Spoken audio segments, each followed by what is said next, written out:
56 inscritos. Uhum. Aí a gente só precisa esperar esse pessoalzinho entrando para poder ir chegando. Bem tranquilo, no tempinho de vocês. Tudo certo. Obrigada, Melissa. Eu vou pedir para os meninos te apresentarem, então, e te acompanharem. Mais uma vez, meu muito obrigada, viu? Eu que agradeço. Bem-vinda. Oi, Melissa, tudo bem? Tudo bem contigo, Laura? Tudo jóia. Que bom. Então, gente, eu vou apresentar a Melissa e aí devagarzinho o pessoal vai entrando. A Melissa Bossardi é médica veterinária formada pela Universidade Luterana do Brasil em 2010. Atualmente, ela está realizando especialização em patologia clínica veterinária e desde 2013 é responsável técnica e proprietária do laboratório MedLab em Caxias do Sul. Melissa, é isso, pode ficar à vontade, boa palestra, qualquer coisa que precisar a gente está aqui já. E Tá é isso. certo. Obrigada, Laura, de novo. Vou compartilhar minha tela aqui com vocês, do PowerPoint, da apresentação. Vocês, não sei se está falhando para vocês a minha internet, ou vídeo ou áudio. Caso esteja, vocês me falem que eu troco a rede da internet daqui, tá?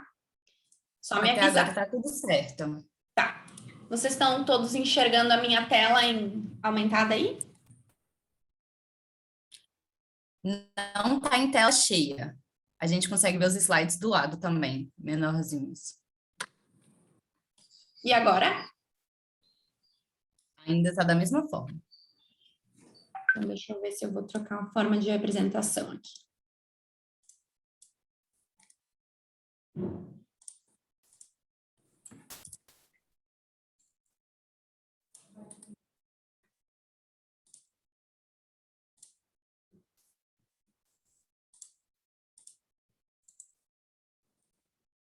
Vamos ver se dessa forma vai. Agora. Agora deu, certinho. Então, tá.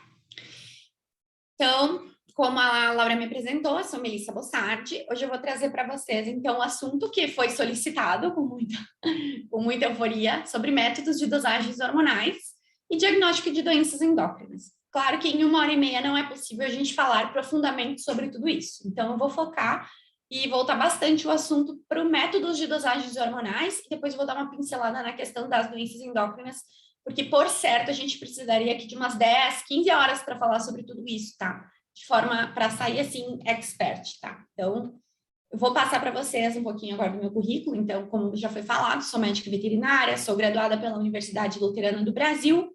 Eu fiz especialização em clínica médica e cirúrgica de cães e gatos. Não concluí, porque eu não fiz pelo currículo, eu fiz realmente pela experiência, né? Não concluí o TCC, eu cursei inteira a especialização, não concluí. Microbiologia clínica também, quando a gente implantou a microbiologia aqui. E no momento estou finalizando a especialização em patologia clínica, que teve um leve atraso de 2 anos em função do trabalho. Não é possível conciliar, às vezes, 100% de garantia de que eu possa participar em função de que eu trabalho em bancada, trabalho em laboratório. Eu sou uma pessoa normal, como vocês todos aqui, tá? Trabalho na patologia clínica desde 2013, né, no laboratório MedLab.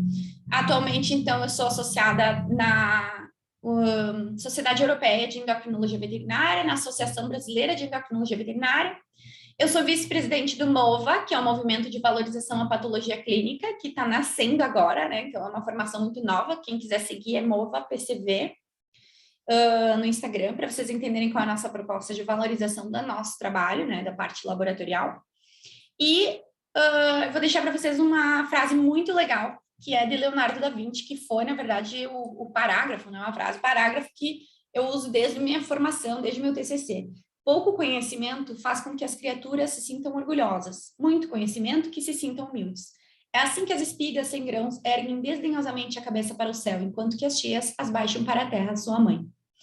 É muito interessante isso, porque ele reflete exatamente que a nossa condição como estudiosos, como nós somos, quer estejamos formados, pós-graduados, com doutorado, nós somos eternos aprendizes, né? E é isso que a gente tem que levar daqui. Sempre, nós estamos sempre em constante desenvolvimento, constante atualização, e que ninguém sabe tudo, tá? E é isso que eu falo também de início já. Vocês duvidarem de alguma coisa que eu trouxe para vocês, pesquisem, e me tragam um retorno. Pesquisem e tirem a dúvida, tá? Ninguém pode ter certeza absoluta de tudo. E ninguém é o dono da razão. Então, eu tô aqui como realmente uma pessoa de carne e osso, trazendo para vocês um pouco do que eu estudo, do que eu trabalho, do que eu vivencio, tá? Então, o que eu vou trazer para vocês hoje? A gente vai falar sobre os métodos de ensaio, porque hoje em dia é uma dúvida bem frequente do do clínico veterinário, quer seja de grandes ou pequenos animais, qual o método que eu escolho? Quando a gente confronta com um portfólio de serviços laboratoriais, tem lá cortisol, pelo método de radioimunofluorescência, quimiluminescência, uma dosagem, duas dosagens, o que eu faço, o que eu peço, né? Então, eu vou explicar para vocês qual é a diferença entre cada método, tá? Vou esmiuçar isso aqui para vocês. É cansativo, espero que não durmam, fiquem até o final, porque tem toda uma lógica de raciocínio para a gente fazer. Depois, em seguida, a gente vai falar sobre como o método é validado. Como é que o método vai para o mercado e ele é validado para ser disponibilizado, comercializado e vendido. Depois eu vou fazer um breve comparativo entre métodos, se é que isso é possível fazer. Vou trazer um pouco. A única parte em que entra a minha opinião própria é ali, num slide, tá? O resto tudo são dados de papers, de relatos de fornecedores, de fabricantes, tá? E depois a gente vai fazer uma pincelada, um apanho geral sobre a endocrinopatia, né? E sobre os momentos certos de coletar e mensurar hormônios, tá? Então, os métodos de dosagem hormonais, existem 3 métodos. Os métodos são o quê? São baseados em formato no qual essa metodologia funciona. A principal delas são os imunoensaios. Depois a gente tem os métodos químicos, como um exemplo a química seca, e a espectrometria de massa, que é um outro método mais atual. O que é isso, tá? São diferentes metodologias para obter a dosagem de um analito. Só que elas têm uma base diferente uma da outra. Eu vou abrir uma por uma para vocês, tá?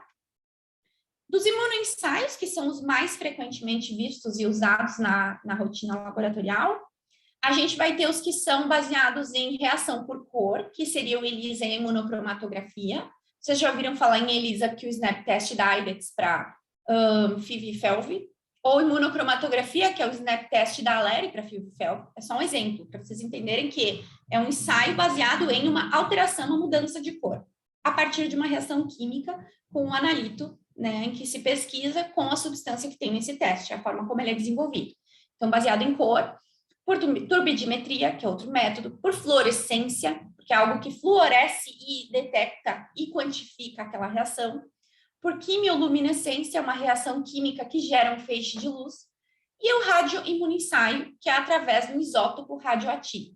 Vocês já ouviram falar em hormônios através de todas essas mensurações, tá? Hoje em dia, o que mais se utiliza na rotina humana é o quimioluminescência, e tem vindo com mais força agora a espectrometria de massa. Na veterinária, ainda o que mais se utiliza é ainda a quimioluminescência, em seguida do radioimunoensaio, e fluorescência está vindo com bastante força no mercado veterinário. O que é um imunoensaio, então, tá? Todos esses métodos aqui são imunoensaios, e todos eles têm a mesma base, e agora eu vou falar para vocês qual é. A base do imunoensaio é que eles dois têm componentes principais. Que o imunoensaio tem 2 componentes principais, que é a fase sólida e o conjugado. A fase sólida de um método utiliza uma substância. A fase sólida do outro método, por mais que seja um imunoensaio, utiliza outra. Então, um exemplo.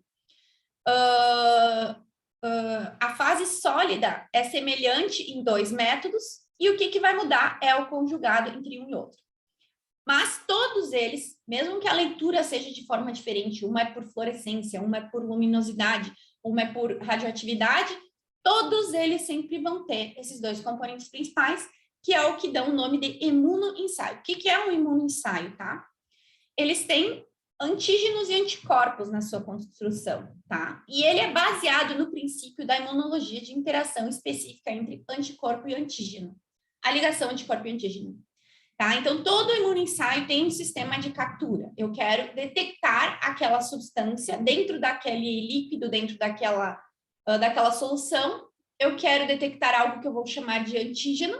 E na minha placa, na minha pérola, no meu kit de imunoensaio, eu tenho um anticorpo. E ele é específico. E eu quero realizar uma ligação, né, uma interação específica entre esse anticorpo e esse antígeno. No caso, o antígeno do ensaio pode ser um anticorpo mesmo em si, ou pode ser um hormônio, tá? Ou mesmo um antígeno no caso de doenças. Aqui no caso, quando a gente fala em imunoensaio, um imunoensaio para mensuração de hormônio, ele vai lidar com o hormônio como se fosse um antígeno em pesquisa, tá? Então, eu tenho no imunoensaio um sistema conjugado, que é o que vai permitir a revelação daquilo que eu escolhi. Então, no caso do ELISA, é uma reação colorimétrica. É gerada uma cor e eu coloco ele numa leitora de ELISA, que vai fazer a interpretação da quantidade, da densidade óptica desse teste, da quantidade de cor gerada ou menos ou mais nessa reação, e assim eu vou mensurar. Na quimioluminescência, que é um outro método, eu tenho um substrato quimioluminescente. Então, é ele que, quando entra em contato na parte do conjugado com essa reação, ele gera um feixe de luz, né? Então, eu tenho esse substrato que vai ser detectado pelo meu leitor quimioluminescente. No radioimunoensaio, eu tenho um marcador radioativo, às vezes é um iodo, né? Então, essa é a diferença do sistema de um para o outro, mas basicamente a base de cada ensaio é que ele tem ele mimetiza essa interação antígeno-anticorpo. Então, de acordo com o método, é que faz o sistema de leitura, certo? Mas a base deles, a fase conjugada, a fase sólida, sempre vai existir em cada um dos testes, em cada um dos métodos, tá? Quando a gente fala em anticorpo, o que é o anticorpo? Eu tenho um anticorpo, que é o que vem junto no meu kit comercial. Esse anticorpo é específico para aquele antígeno que eu quero detectar. Então, quero detectar um T4 total numa amostra. E aí eu tenho um kit com anticorpo anti-T4, entenderam? E esse anticorpo provavelmente é ou humano ou veterinário específico daquela espécie. Pode ser equino, pode ser canino, pode ser felino, tá? E aí a gente vai ter os dois tipos de anticorpos. A gente pode ter os policlonais e os monoclonais. E isso é importante saber quando vocês estão fazendo um ensaio, por exemplo, de validação de um método em pesquisa, né? Saber qual é a característica do imunoensaio, que tipo de anticorpo vocês estão usando no kit comercial desse imunoensaio, né? Porque eu vou mostrar para vocês exatamente que tem a questão da sensibilidade e a especificidade está correlacionada com isso aqui, né? A característica do anticorpo que está sendo usado no imunoensaio. Então, os policlonais, eles são um conjunto de anticorpos para vários epítopos diferentes, tá? Eles podem se ligar a um epítopo de um outro analito que seja muito parecido com ele, por isso que ele perde a especificidade. Então, o que eu faço? Eu produzo anticorpos em cobaias, camundongos, galinhas, ratos, cavalos, né? É mais barato. E o que acontece? Toda vez que se troca um lote, ocorre uma variação também nisso. E aí acaba sendo uma discussão pela classe de pesquisa, quanto é válido usar kits comerciais com anticorpos policlonais, em função de que pode se perder especificidade, a sensibilidade do teste quando se usa um anticorpo policlonal. E o monoclonal acaba sendo muito mais claro, é óbvio, ele é espécie específico, então ele é mais específico ainda. Isso aqui é só, assim, vocês nunca viram isso, então isso aqui parece grego para vocês, mas vocês vão aprender isso em imuno e vocês vão confrontar com isso na rotina de vocês, tá? Então, quando eu estou fazendo o imunoensaio, eu tenho a fase sólida, que é quem faz a captura do analito. Tá? O que é a fase sólida? Uma coisa bem prática. Quando eu tenho uma placa de ELISA, quando eu tenho uma pérola de um kit comercial de mensuração hormonal, como essa daqui, ó, essa cupzinha aqui atrás, ela tem uma bolinha dentro, que é uma esfera. Essa esfera, ela tem um monte de anticorpo ao redor. Quando a gente joga lá dentro uma solução, que no caso é o soro do paciente, esse anticorpo que está lá, ele captura tudo que pode se ligar, vai se ligar. Essa é a fase sólida, entenderam? E todo imunoensaio tem isso. E o conjugado é uma substância que eu vou jogar lá dentro depois, que é o que permite revelar essa reação, que é o que vai fazer com que exista a interação do anticorpo com o antígeno. E depois eu tenho um sistema de revelação, que eu vou dar a leitura daquilo lá, se eu tenho uma concentração alta ou baixa. Então, esses dois fatores aqui, essas duas etapas, a fase sólida e o conjugado, tem em todo imunoensaio. E o que vai variar de um método para o outro é o sistema de revelação, que nem eu mostrei para vocês, quimioluminescência através de uma leitura, através de uma emissão de luz por um substrato quimioluminescente. O radioimunoensaio, alguma substância radioativa que libera um feixe de luz também. Eu vou ter fluorescência através de um composto fluorescente e vou detectar aquela luminosidade. Cada um tem sua peculiaridade, cada um foi criado, desenvolvido numa época do tempo, da história, cada um foi desenvolvido naquele momento porque se fazia necessário, e hoje a gente tem uma gama de opções para trabalhar. Então, o que é um imunoensaio, em tese, né? É uma mimetização da interação antígeno-anticorpo, só que dentro de um ensaio, né, in vitro. Seja esse antígeno um antígeno mesmo, seja quando eu estou pesquisando uma doença, ou uma molécula anticorpo, no caso, um antígeno tido como um hormônio, tratado como se fosse um antígeno mesmo, tá? Eu vou abrir para vocês em detalhes agora como é que é o mecanismo de ação de cada um, tá? Esse aqui do ponto de vista do fabricante de um dos equipamentos de quimioluminescência, ok? A quimioluminescência é o fenômeno que se obtém energia luminosa a partir de uma reação química. Nas reações quimioluminescência, a energia química gerada como resultado da dissociação de ligações fracas produz compostos intermediários em um estado eletronicamente excitado, que quando retornam ao estado de energia inicial, emitem luz. Essa é a lei da física com uma reação química no qual esse equipamento foi desenvolvido. Se chama quimioluminescência. Ou seja, é uma reação luminosa a partir de reação química, ou seja, está dosando o quanto de luz está liberando. Por isso que a gente interpreta o resultado de um imunoensaio realizado num equipamento de quimioluminescência através de CPS. Vou mostrar para vocês o que é isso. Então, na reação luminescente, o substrato, que é um fosfato de oxetano adamantio, que é a substância desse equipamento, que esse equipamento, na verdade, quanto mais específico, quanto mais movido, mais fechado ele é. Não é possível usar um reagente de outra marca, tá? Geralmente existe reagente fechado para tudo. Então, eles padronizam essa técnica, eles vendem esse equipamento casado com o reagente deles, casado com tudo deles, entenderam?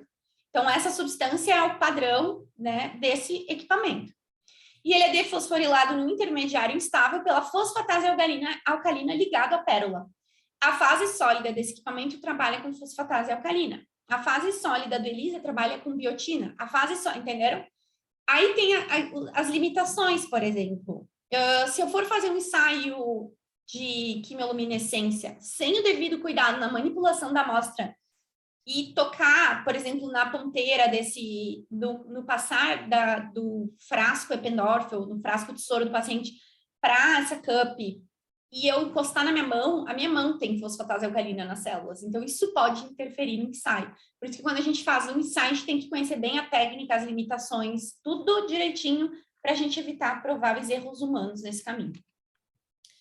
Então, o que acontece? O intermediário instável decompõe-se rápida e espontaneamente, emitindo um fóton de luz. A quantidade de luz emitida é diretamente proporcional à quantidade de fosfatase alcalina ligada.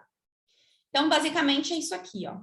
A dosagem é uma amplificação, cria uma curva, ocorre a liberação de luz e o equipamento vai medindo isso. Ele mede em 5 etapas, ele faz 5 leituras. E o revelador dessa reação é a fosfatase alcalina. Então, o que a gente tem em termos de tipos de teste, tá? Nesse caso, a gente tem o monométrico, ou sanduíche, ou diretamente proporcional. Quer dizer, o antígeno não marcado, que é a minha amostra, ou seja, a minha amostra tem uma quantidade de um antígeno que eu não conheço e ele não é marcado. Se liga ao anticorpo imobilizado, que no caso aqui a captura é a fase sólida. Lembra que eu tenho um anticorpo lá na pérola do kit ou na placa do ELISA? E ele é mensurado após o anticorpo marcado ser adicionado, que daí é o conjugado. Então, tem toda uma etapa para fazer um ensaio. Então, aqui está um exemplo. Eu tenho um anticorpo, essa daqui é a minha molécula que eu quero ler, né? Eu trato ele como, mentira, esse aqui é o anticorpo que eu tenho na pérola, essa aqui é literalmente a pérola, com anticorpos ao redor dela, tá? Essa setinha vermelha é o antígeno. Então, exemplo, na prática, isso aqui é uma cup de quimioluminescência, eu coloco um soro de um animal que eu quero detectar a quantidade de T4, por exemplo, hormônio da tireoide, que vai se ligar exatamente nesses anticorpos que estão envoltos na minha fase sólida, tá? Então, em seguida, eu coloco um anticorpo marcado, eu jogo por cima um anticorpo, outro anticorpo marcado. e ele vai marcar literalmente em cima do meu antígeno, ó. Tá vendo que nem todos os canais foram preenchidos? Porque quanto mais antígenos, mais canais eu ia preencher, né? Então, como eu tenho só essa quantidade de antígeno, que no caso é o hormônio que eu quero detectar, eu coloco um anticorpo marcado, e esse anticorpo marcado, através de uma reação com a fosfatase alcalina, vai emitir uma quantidade de luz. Então, ó, mesma coisa aqui, só que de outra forma, mesmo fabricante, mesma bula, tá?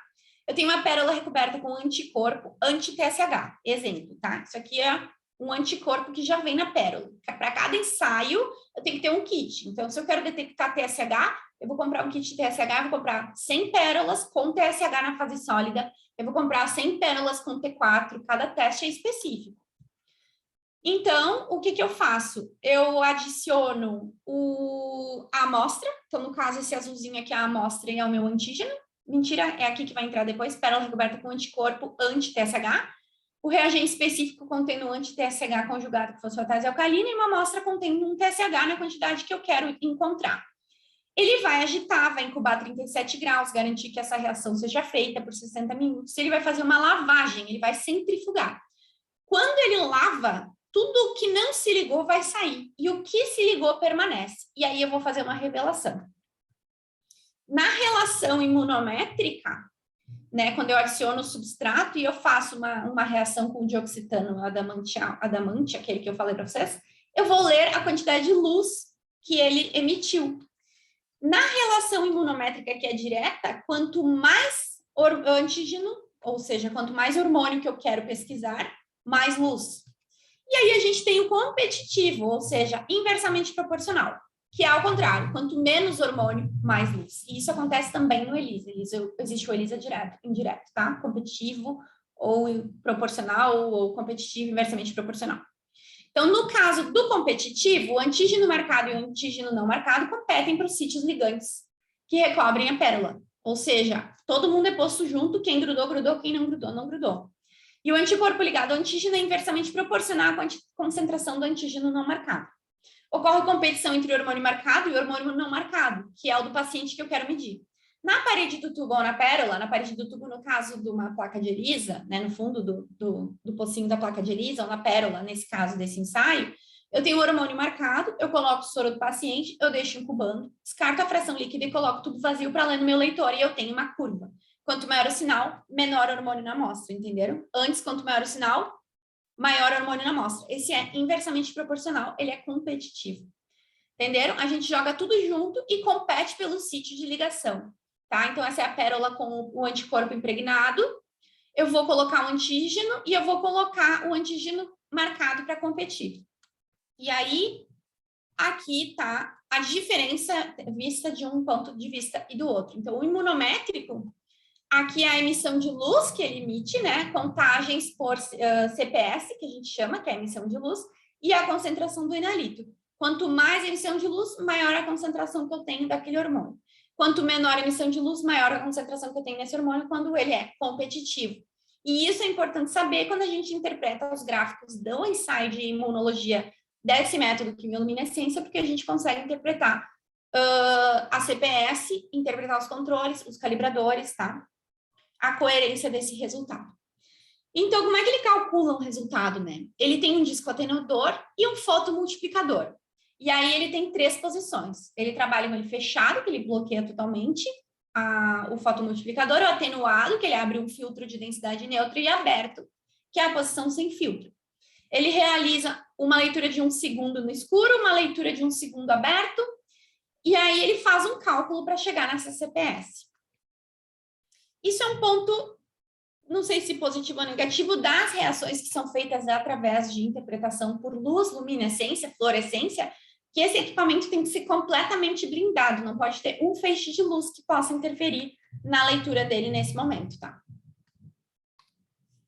Então, pontos positivos desse método é que ele tem um método de revelação, que é um fenômeno de quimiluminescência luminoso, que confere grande sensibilidade, porque possui limites de detecção em pequeníssimas quantidades, ou seja, quanto mais sensível a sensibilidade de um teste quanto mais sensível, maior a capacidade dele de detectar aquela molécula em menor quantidade. tá? Então, um teste que é sensível, ele detecta ínfimas concentrações, tá? E com exatidão e precisão. E eu vou trazer para vocês exatamente o conceito disso aqui, para não parecer que vocês estão engolindo algo, né? Estou colocando para vocês algo goela abaixo. E eu não estou, porque não tem nada da minha opinião aqui, isso tudo é a bula do fabricante. E aí, a especificidade é quão específico é o teste, tá? A especificidade é a capacidade de um ensaio, de um teste, de detectar exatamente aquela molécula que eu quero detectar, e não interferentes analíticos, e não hormônios semelhantes. Eu quero exatamente aquele T4, entendeu? Então, é garantida por quê? Porque ele usa anticorpos específicos no sistema. Então, ele tem uma alta especificidade, alta sensibilidade, e garante exatidão e precisão pelos ensaios de validação que esse método realizou, tá? E aí é um método que mantém uma calibração pelo maior tempo possível, por isso que ele é um método robusto. O que é isso, tá? Existem ensaios, imunoensaios ou equipamentos que precisam ser calibrados a cada uso. Isso é um ponto negativo, porque aumenta o custo, né? Onera o custo desse ensaio, dessa técnica, e nesse caso aqui é possível fazer uma calibração que permanece por bastante tempo. Então, reduz o custo, aumenta a garantia de qualidade desse ensaio. Existem outros ensaios de quimioluminescência, são chamados eletroquimioluminescência, que é de outra marca, tá? Outra marca de equipamento que também padronizou a quimioluminescência, porém, ele trabalha com pits magnéticas, tá? São nanopartículas que na fase sólida são de ferro, e aí elas se ligam nessa fase sólida para fazer em suspensão essa solução inteira, tipo, toda a fase sólida dela é líquida, não é grudada em algo. E depois que centrifuga em lava, quando centrifuga, por magnetismo, essas partículas, essas pits de ferro se ligam na fase sólida e não saem mais de jeito nenhum, pela eletroquimioluminescência. E aí a leitura ocorre depois. Então, tipo, muito mais sensível e específico também. São partículas muito, muito pequenas, então a sensibilidade é mínima e a especificidade também é interessante nesse equipamento. É outra marca, tá? Se chama eletroquimioluminescência, essa é a diferença do anterior. Então, assim, a fase sólida não é algo imóvel, é algo que está flutuando nessa solução, porque tu tem partículas da fase sólida que se ligam, né, na substância que tu quer, fazem a reação antígeno-anticorpo, e aí, no fim, ocorre uma centrifugação e, por magnetismo, ela se gruda de uma forma que ela não solta mais. É bem interessante. Outro ensaio que a gente vai ter, outro método, além da quimioluminescência, seria o ELISA. Acredito que todo mundo aqui já ouviu falar em ELISA, né? O ELISA é ensaio de imunoabsorção enzimática. Esse ELISA, ele é bastante usado para quantificar anticorpos. Vocês já ouviram falar em anticorpo para pesquisa de anticorpo para sinomose por ELISA, pesquisa de leishmaniose, anticorpos por ELISA, ou por RIF, enfim, tudo isso é imunoensaio. O ELISA é a mesma proposta do imunoensaio como os anteriores que eu mostrei, só que é feito de forma diferente lavagem, diferente leitura, diferente equipamento, tá? Então, ele é um imunoensaio que utilizado para detectar e quantificar compostos específicos, né? Antígeno, hormônio, anticorpo, de fato. A quantidade de composto corresponde ao substrato convertido em produto colorido pelo anticorpo ligado à enzima, tá? Então, a intensidade da luz é a mesma coisa que no equipamento de antes, né? No modelo de quimioluminescência. É por colorimetria, então a quantidade de cor. E aí, a minha leitura de ELISA vai detectar. Então, para quem nunca viu, essa aqui é uma placa de ELISA, ela tem 96 poços. E aí, a fase sólida desse ensaio é que essa placa é adquirida e no fundo de cada pocinho tem uma quantidade de anticorpo ali que é ante aquilo que eu quero pesquisar. Então, também requer uma placa, né, um ensaio para cada teste que eu quero testar, que eu quero detectar. Então, o que é isso, né? Eu tenho uma placa, isso aqui é só um pocinho dos 96, tá? Então, eu tenho o fundo da placa recoberto com um anticorpo específico, né? E eu coloco aqui em cima a minha amostra, que tem um antígeno. No caso, é o hormônio que eu quero detectar. Eu vou incubar e aí eu vou lavar. Só que quando eu lavo, o que ficou ligado, ficou ligado. Eu estou lavando o excesso. Por isso que o processo de lavagem do ELISA é algo muito crítico. Se não fizer uma boa lavagem, a gente vai ficar com erro aqui, porque a gente vai detectar muito mais daquilo por não ter lavado direito. Então, a lavagem é ponto crítico do ELISA, tá? A lavagem aqui pode ser manual, pode ser por equipamento, enfim. Então, eu adiciono um anticorpo, que é aquele revelador também. Eu lavo de novo, então esse anticorpo anti-aquilo se liga naquela questão, na amostra que eu estou colocando, e utiliza uma streptavidima, utiliza o revelador, no caso. Pode ser biotina, streptavidina, tem vários métodos, vários kits comerciais, tá? Eu encumo de novo, eu lavo, e aí eu faço a leitura, tá? Adiciono o substrato, né, que é o que vai fazer a reação química, né? Que daí aqui eu não tenho reação. Enquanto eu tô fazendo toda essa etapa, a placa tá transparente. Quando eu adiciono o substrato, tudo fica colorido. Alguns mais fracos, alguns mais fortes. Qualitativamente falando, quando a gente faz um ensaio de ELISA, a gente já consegue olhar por cima aquela que tem mais cor, aquela que tem menos cor. A gente já consegue supor essa é positiva, essa é negativa. E tem que usar um controle também, tá? Para validar um ensaio de ELISA, tem que usar um controle positivo, um negativo, e tudo é interpretado baseado nos controles. É considerado positivo ou a presença de algo lá quando comparado com os controles, para validar o ensaio do ELISA. E aí eu vou fazer a leitura, depende de quantos nanômetros que vai ser o meu comprimento de onda da leitora, 450, 630, e aí eu consigo quantificar quanto aquela substância ali dentro, quer seja um anticorpo, quer seja um antígeno, no caso, um hormônio. Aposto que vocês não sabiam que dava para mensurar hormônios no ELISA, né? Queria saber se vocês todos estão me ouvindo, tá todo mundo aqui me escutando?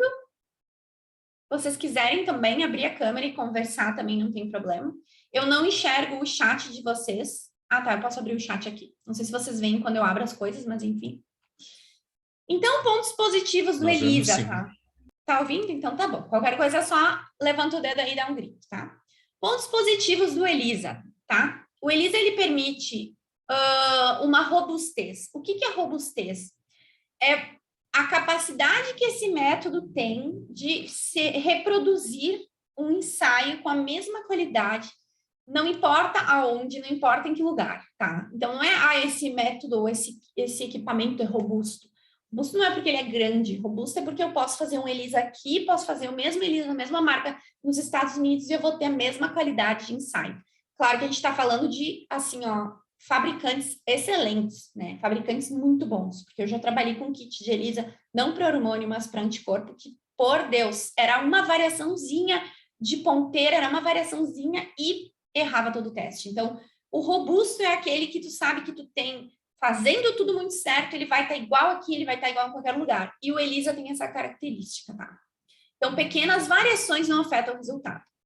Mas a sensibilidade do ELISA está relacionada a duas coisas. A quantidade de anticorpo na fase sólida, então, se é um método, um teste muito bem feito, tá? Um produto muito bem elaborado.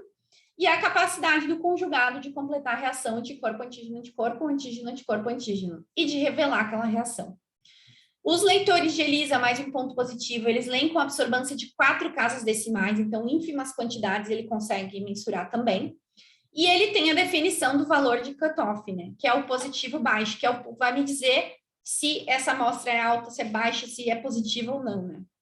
Ele pode ser quantitativo, semi-quantitativo e qualitativo. No caso de hormônio, para mim, eu acredito que não há grande vantagem de me dizer que ele seja qualitativo. Tem hormônio ou não tem? A gente precisa sempre que seja quantitativo, tá?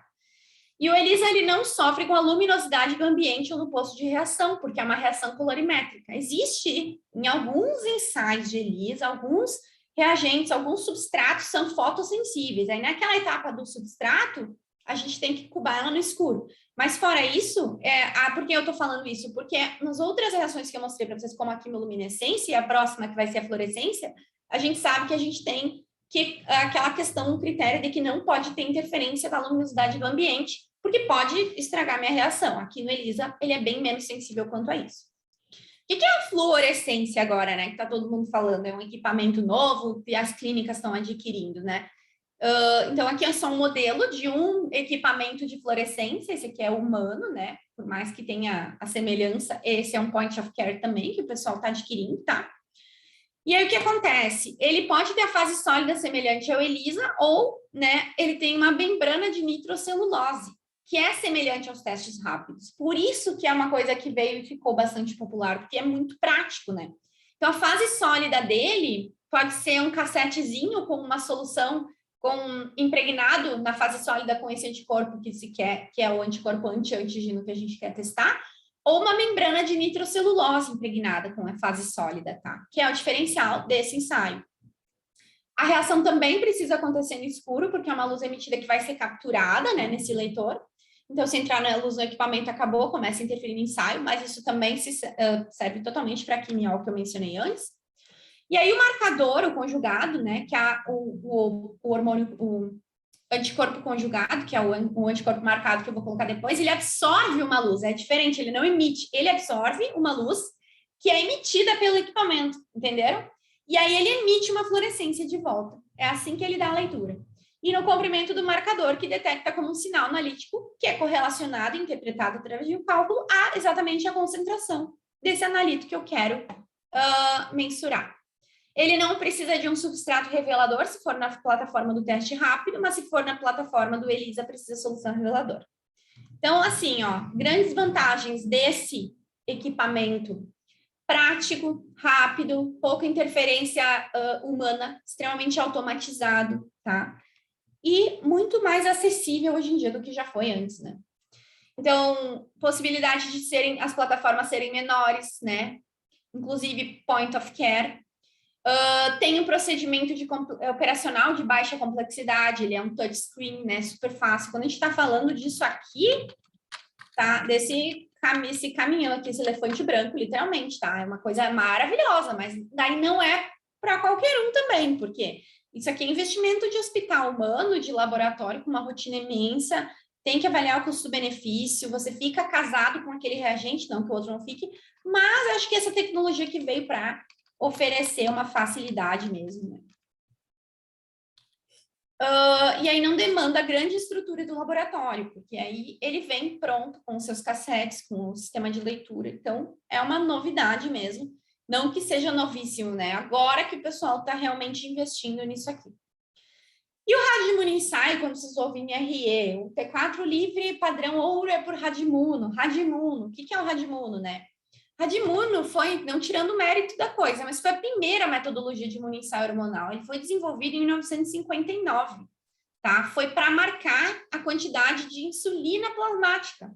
E aí se descobriu que poderia se marcar esse hormônio com algo radioativo que emite também uma reação fluorescente, uma reação, emissão de luz através desse marcador radioativo, tá? Essa tecnologia é realmente muito antiga e até hoje se faz uso, tá? E, na verdade, o que é isso? Para todos os hormônios conhecidos e que foram descritos, purificados e sintetizados, o radioimunoensaio foi descrito. Por isso que o radioimunoensaio é tão incrementado, está tanto nas nossas vidas, porque ele foi o primeiro, tá? E aí, com o passar do tempo, aqui a gente está falando da medicina humana, há 30 anos já que não se faz uso do método radioimunoensaio na medicina humana, tá? Foi substituído totalmente e por marcadores fluorescentes e quimiluminescentes, como os modelos que eu trouxe para vocês, com maior capacidade de geração de sinal associado ao desenvolvimento de equipamentos automáticos, que são esses fluorescência e quimiol, e trouxe a rotina hormonal diagnóstica para o século XXI, né? Então, o Radmuno-Insight, o que a gente tem hoje? Nós temos, sim, laboratórios ainda comerciais que fazem uso dessa metodologia. Para muitas dosagens ainda é considerado padrão ouro, porque não posso mencionar minha opinião própria, mas um dos fatores é o fato de que há pouco estudo quanto a outros métodos ainda na veterinária, porque na medicina humana isso aqui já andou, entendeu? Aí, o que é um ponto positivo e negativo, né? Ponto positivo, por ele ter um marcador radioativo, uma amostra que eu vou testar, que é um analito, sofre muito menos interferência em presença de lipemia, por exemplo. A lipemia é a turvação da amostra quando tem lipídios nessa amostra. Um paciente com dislipidemia, que é uma das consequências principais dos distúrbios endócrinos, ele vai ter lipemia. Isso é o quê? A amostra está turva por presença de triglicérides, né? Quilomicrons, enfim, gordura, né? Lipídios no sangue. Então, ela fica turva, ela fica fosca, opaca, esbranquiçada. Quando a gente fala de um método que é leitura por coloração e feixe de luz, como quimiluminescência, existe uma certa interferência quando a amostra é turva. O Radmuno-Insight não tem esse problema. Não tanto quanto, né? Porque ele usa um marcador radioativo, independente da quantidade de gordura que essa amostra tenha, esse equipamento vai ser muito específico. e muito sensível para detectar. Então, isso aqui sempre foi padrão ouro para, até, né, virem outros métodos, para amostras turvas, né, lipêmicas. Pontos negativos dele é que ele é em princípio, por mais que eu tenha dito que, de fato, o ELISA ele é manual ainda, hoje em dia existem equipamentos só para automáticos, tá? A ELISA que faz tudo. O ELISA só bota a placa no equipamento, ele pipeta a amostra, ele pipeta o conjugado, ele pipeta o substrato, ele faz as lavagens e ele lê. Então, quanto mais você tira a parte manual do operador no laboratório, mais você reduz o erro humano, e que existe, tá? E aí, o que acontece? Quando a gente fala de uma metodologia que requer um processamento, um processo manual, a gente está sofrendo riscos de ter algum erro nessa questão. Então, o Radimono de todos que eu mencionei ainda é o que é totalmente manual mesmo, porque ele faz pipetagem manual. Para ter uma ideia, se encostar a ponteirinha no ensaio de hormonal na cup, do lado, assim, na lateral da cup de reação, pode ocorrer uma alteração na leitura, tá? E outra coisa, ele requer uma calibração a cada ensaio. Que nem eu falei para vocês antes, você calibra um ensaio uma vez, ele dura 10, 15 dias de acordo com o fabricante, essa calibração, ela fica no equipamento, aqui no caso do Radimono é todas as vezes, então para cada ensaio tem que se fazer uma calibração, né? No ELISA também acontece isso, tá? Para não dizer que é só aqui. No ELISA também, a cada placa que eu vou ler, eu tenho que ter um controle positivo, um negativo, um branco, ou controle em duplicata, né? Então, sempre se valida um ensaio com a calibração daquele dia, que é a mesma coisa, tá? Mínimo 5 pontos de calibração, ele faz uma calibração em curva, quando no quimioluminescência são 2 pontos, então calibração em 5 pontos aumenta muito a qualidade do ensaio também, só que ele é um método manual, e aí tem mais a questão do risco referente à radiação. Quando a gente fala dos métodos anteriores, o que a gente tem gerando aqui de resíduo? Nós temos uma cupzinha com um anticorpo ao redor de uma esfera numa fase sólida, que a gente faz uma reação centrífuga e a gente coloca no descarte infectante, né, para ser descaracterizado e descartado. Quando a gente fala do risco do resíduo do Radimono ensaio, existem métodos e métodos, existem 2 linhas de Radimono ensaio, existem as que realmente geram um pouco mais de resíduo, existem as que são, inclusive, mais caro, que ele já vem pré-tratado. Não sei especificar exatamente, dizer como é, mas eu sei que existem esses 2 conceitos. A gente paga um pouco mais caro para ter algo que é mais controlado. E o que a gente tem ali? A gente tem algo radioativo e a gente tem um resíduo radioativo que vai ter que ser tratado para tal. Não pode ser descartado num lixo infectante convencional, por exemplo, tá? Outro fator pelo qual o Radimono ensaio foi sendo substituído ao longo do tempo, além da questão manual de depender totalmente de um operador que tenha treinamento, que tenha liberação para lidar com coisas radioativas, tem que usar aquele crachazinho de radiação, tá? Igual de raio-x. Ele tem que ter a exposição dele controlada a esse equipamento e aos reagentes. Ele também está parando de ser produzido. Na verdade, ele já parou. É muito poucos lugares ainda no Brasil que tem disponível. É difícil implantar um novo Radimono e também requer uma liberação não é uma associação, não é uma... Por exemplo, é uma licença para produtos radioativos, tá? Do Brasil. Não sei o que de energia nuclear. Então, assim, acaba que vai ficando mais restrito, mais difícil, mais dificultoso à medida que vem surgindo novas metodologias. Então, é por esse motivo que a gente vai acabar vendo cada vez menos essa técnica sendo implantada como de forma nova, tá? O que tem é o que já tem. É muito difícil fazer isso aqui do zero, que vai ser tudo equipamento de repasse. E com o tempo, de um tempo para cá, o que a gente vai ver é realmente a substituição dele pelos outros métodos, tá? E um dos métodos que vai substituir com força e que já está acontecendo na medicina humana é a espectrometria de massa, que é esse outro equipamento aqui, né? Que é uma técnica analítica para detectar e identificar moléculas de interesse por meio da medição da razão carga-massa e da caracterização de sua estrutura química. Ou seja, é um negócio incrível, incrível. Isso aqui é o suprassumo das mensurações hormonais hoje na medicina humana.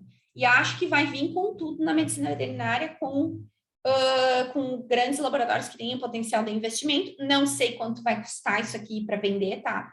Mas a proposta disso aqui é que não haja mínima interferência e mínima reação cruzada com outros anticorpos, porque, meu Deus, pensa, a massa e a estrutura elétrica a carga elétrica daquela substância. Ela é única, é como se fosse a digital daquela substância. Então, qual a chance de eu mensurar algo e errar, entenderam?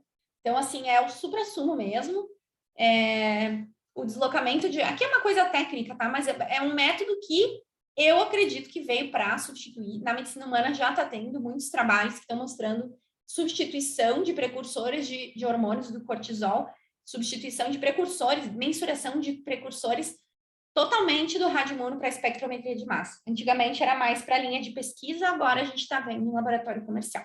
Então, esse aqui é a grande novidade do século. Então, agora, como é que um ensaio, como é que um método ele é validado, tá? O que é uma validação? Eu vou validar um método que eu desenvolvo, que uma empresa, uma indústria desenvolve, vou validar para conseguir comercializar, para conseguir que as pessoas usem isso aqui, tá? Então, assim, todo e qualquer sistema analítico tem seus pontos bons e ruins, e eu vou mostrar para vocês como isso, tá?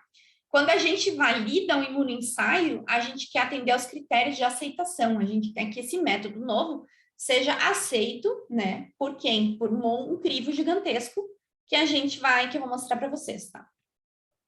A validação do método ela é toda construída com base nos critérios que o laboratório que fabrica, estabelece, mas sempre com um método referência, que no caso é o padrão ouro. Lembram que eu falei para vocês? Radioimmuno Insight T4 é padrão ouro, é Radioimmuno.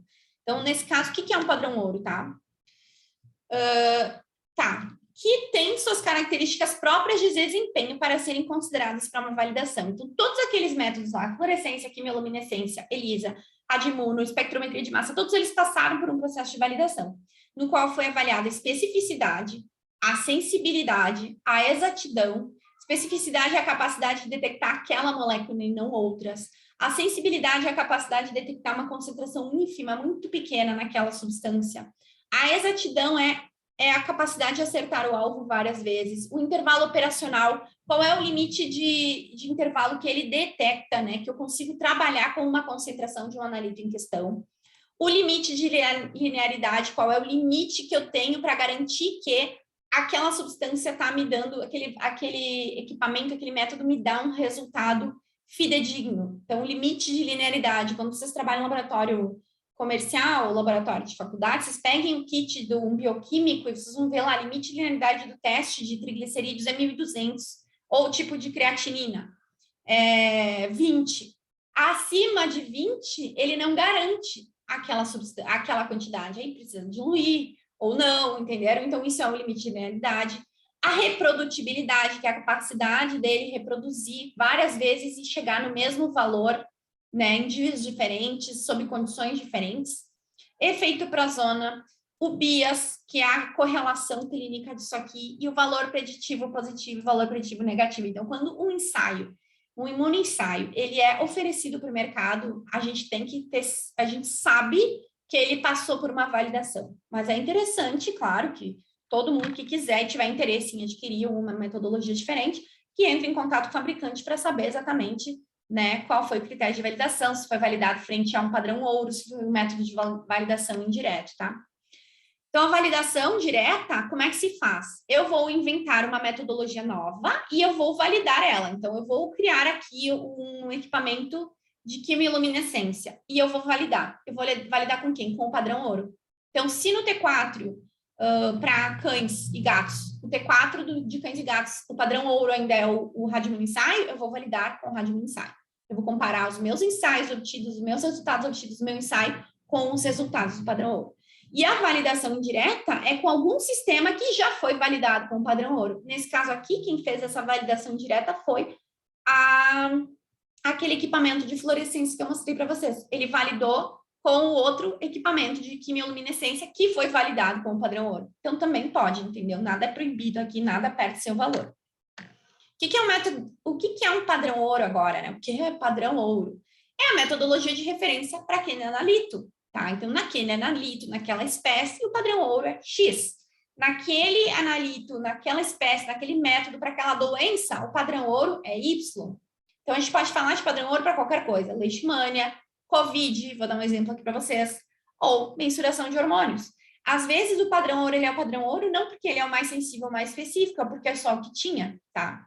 Então, ele é definido por quem? Quem que definiu o que é um padrão ouro? Foi a comunidade científica e médica. Houve uma comissão, houve uma mesa redonda, foram criados guidelines, foram criados padrões, né, de diagnóstico e foi definido que o padrão ouro é esse, porque ele apresenta o melhor valor preditivo positivo, melhor valor preditivo negativo, que é a correlação com a clínica.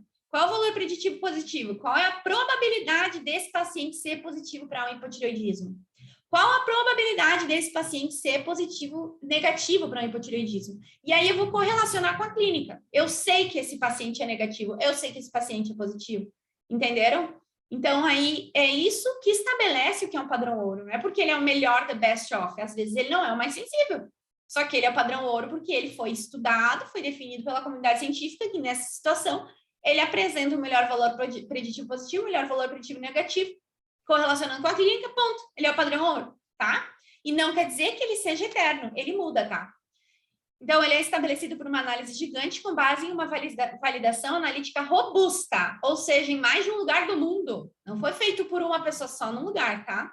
E uma validação clínica que comprove a possibilidade daquele método de afastar ou de confirmar a doença. E não quer dizer que todo padrão ouro vai ter aquela sensibilidade ou aquela especificidade alta, tá? Porque pode ser amostra dependente. Então, aqui só mais uma questão. Eu posso trabalhar com o padrão ouro se eu não coletei a amostra no horário certo, a amostra na quantidade certa, a amostra no momento certo, a amostra no local certo. Ele não vai me servir, tá? Isso é para todos os ensaios. Exemplo, quanto ao COVID, tá? A sensibilidade de um PCR para COVID, que é o padrão ouro PCR, tá? PCR para molecular, é de 50% a 85%. Isso aqui é uma boa sensibilidade para vocês. Entendeu? Por quê? Isso tudo vai convergir para o valor preditivo positivo e o valor preditivo negativo. Só que a média de sensibilidade dele, na melhor amostra, é de 70%. E ele é o padrão ouro. Não é a maior sensibilidade, mas a gente sabe que quando for, ele é, entendeu? Então, dentro de muitos critérios avaliados, entre outros métodos, o PCR para COVID foi o método padrão ouro estabelecido. E ele é amostra dependente, ele depende de uma amostra bem coletada, de um momento de infecção bem coletado, de um momento de infecção no qual foi coletado, tá? E agora sim, ó, o método padrão ouro muda ao longo do tempo, porque tudo é atualizável, não quer dizer que um padrão ouro uma vez vai ser para sempre, por isso que eu digo, existe um delay na medicina veterinária, existe um delay muito grande, eu chamo a medicina veterinária de a prima pobre da medicina. É verdade, essa é a minha opinião. Essa é a minha primeira opinião própria, antes de falar da outra. Porque a gente tem que seguir estudando e pesquisando. A gente não pode engolir algo numa pós-graduação, numa especialização e tomar aquilo por verdade absoluta. Não pode. Então, no caso dos hormônios humanos, o que tem mudado agora para padrão ouro para diversos analíticos, não todos ainda, mas alguns, já está sendo a espectrometria de massa, tá? Então, como é que eu vou validar, tá? A primeira validação é um comparativo, né? Validação direta. Segunda coisa, o estudo da exatidão, considerando um método quantitativo, que eu quero quantificar aquilo que eu quero medir. O que é exatidão? Eu tenho um alvo e eu tenho que acertar no alvo uma vez, tá? Ou seja, eu tenho um valor de uma substância que eu mensurei num padrão ouro e eu tenho aquele que eu quero, que é o meu teste, que é o meu ensaio que eu quero testar. Eu tenho que chegar naquele valor. Nem sempre a gente vai obter um valor idêntico, até porque são unidades diferentes e não se espera que equipamentos diferentes gerem o mesmo valor, tá? E eu vou mostrar para vocês depois. Então, o que eu faço? Para buscar uma exatidão, eu estou buscando o exato valor que aquela amostra tem no método de referência. Então, assim, ó, se eu tenho um alvo e eu tenho que acertar no alvo, eu quero chegar naquela quantidade e ele já não é exato, o estudo para por aqui. Se eu tenho um método em teste que eu estou testando e avaliando para validar ele e eu já não consigo chegar no alvo, eu posso abordar a missão. Claro, tu vai fazer um estudo de qual é a variação que está te levando a essa falta de exatidão, mas já provavelmente ele não é um ensaio bom. Mas isso aqui é a primeira coisa que se faz quando se valida um ensaio.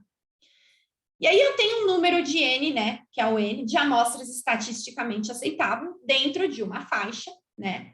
E aí eu vou fazer um comparativo. Eu vou criar um N, vou testar 50 amostras e vou comparar entre o método em teste e o método padrão ouro, tá? Para avaliar a exatidão.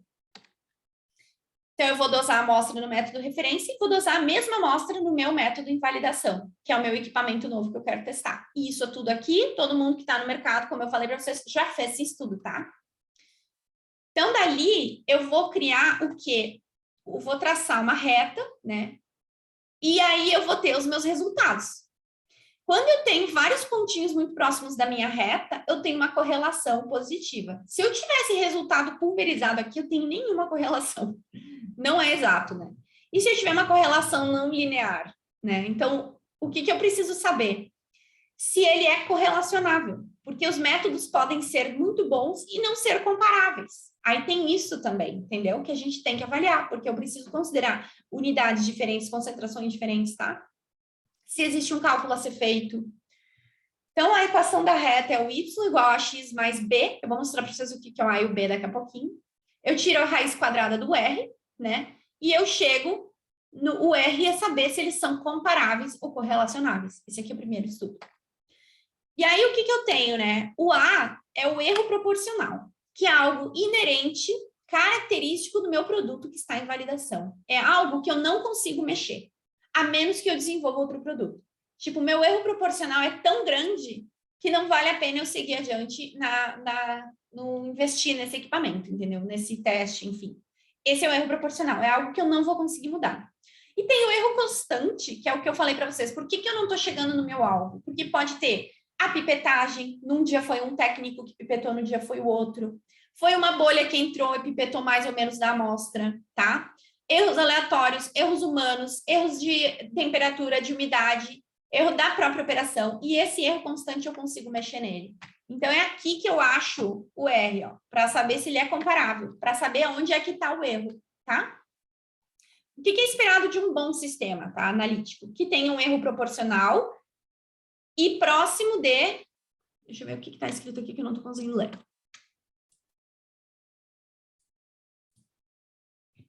Que tem um erro proporcional e próximo de 1, tá?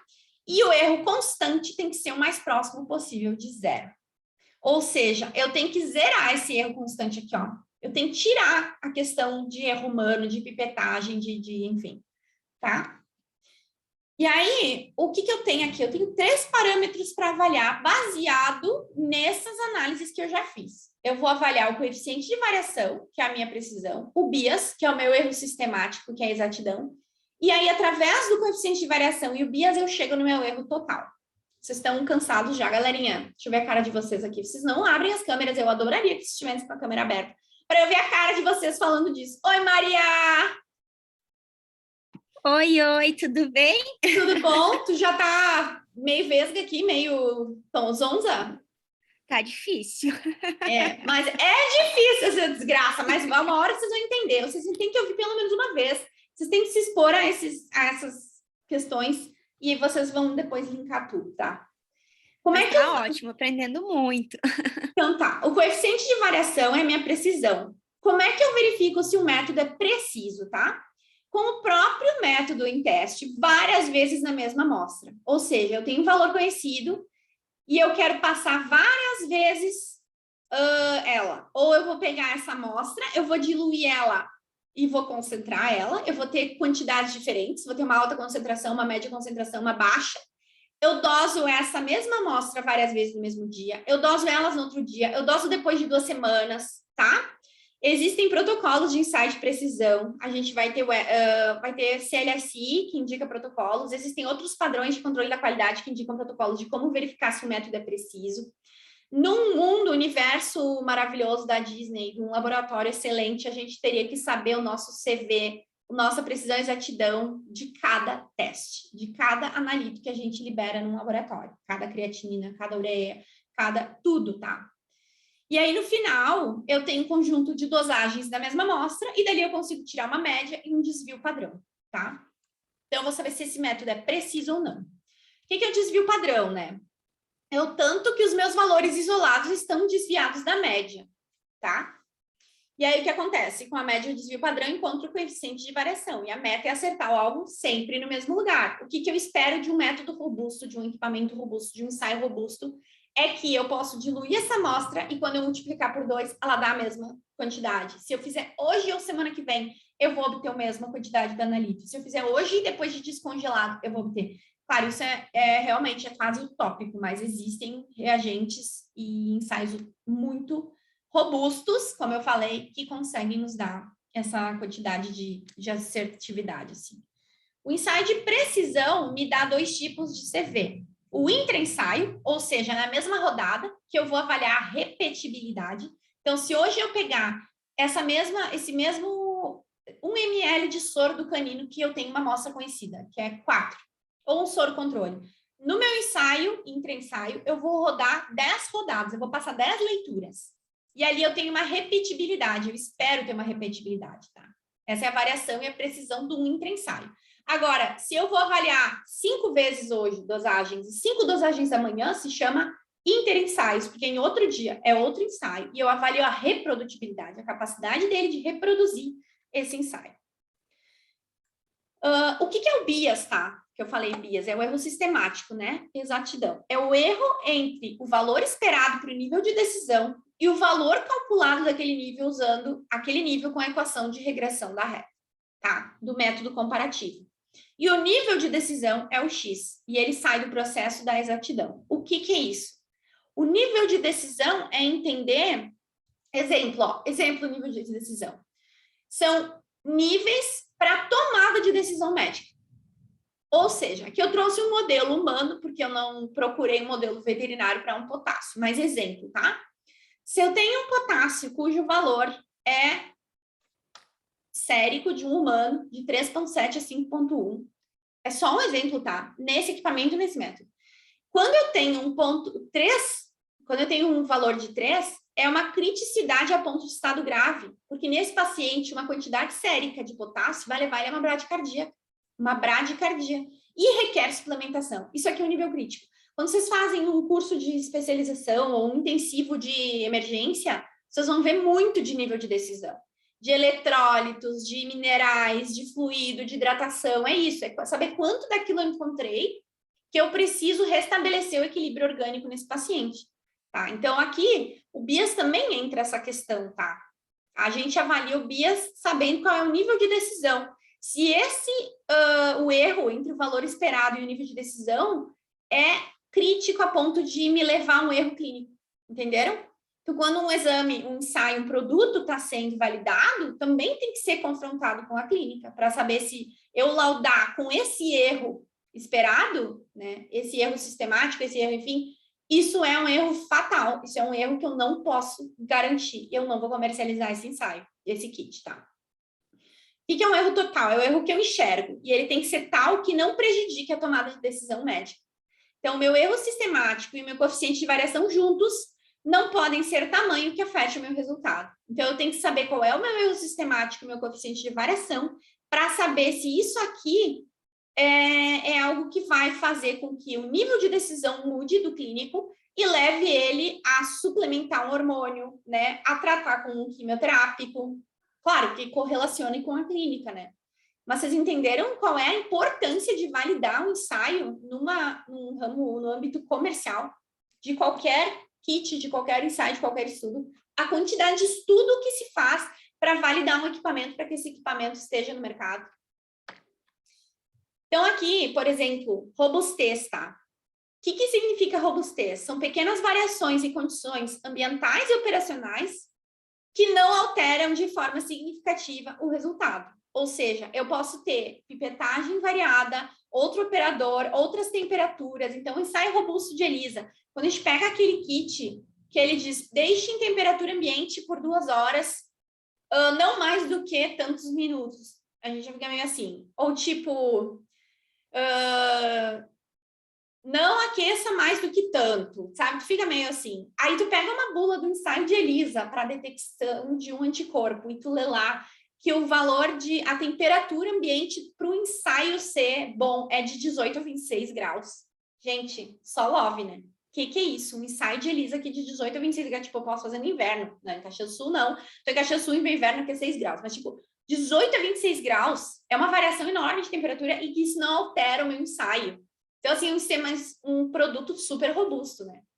que aqui a gente tira do LinkedIn do Controlab, que é uma empresa de controle externo da qualidade, ensaio de proficiência, também tem softwares de interpretação dos controles internos. Ele também, para quem quiser aplicar esses conceitos de coeficiente de variação através do estudo de ensaio de proficiência, que é o controle externo da qualidade. Ensaio de proficiência não deixa de ser um controle externo, mas são coisas diferentes. Controle externo é uma coisa, ensaio de proficiência é outra. Quando a gente faz esse tipo de trabalho, que a gente quer analisar o nosso resultado, não é só um controle dentro de um laboratório que a gente utiliza.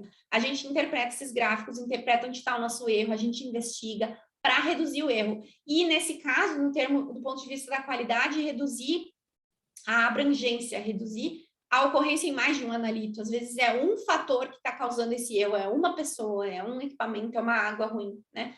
Aqui só para dizer para vocês, então, ó, é possível pressupor a confiabilidade de um exame quando o laboratório consegue evidenciar o monitoramento de 2 importantes indicadores do seu processo, a exatidão e a precisão.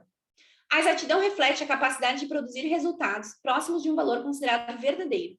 Diferentemente da precisão, que demonstra a capacidade de gerar resultados semelhantes em análises repetidas da mesma amostra, o que não garante que o resultado esteja correto, mas sim que houve uma reprodutibilidade desse resultado. O que ele está falando? Eu posso acertar várias vezes no mesmo alvo, mas era esse alvo que eu queria acertar? Não quer dizer que porque ele reproduz várias vezes que ele é bom. Eu precisava chegar no ponto exato, né? Então, a gente precisa ter os dois, exatidão e precisão, para garantir que esse resultado está legal.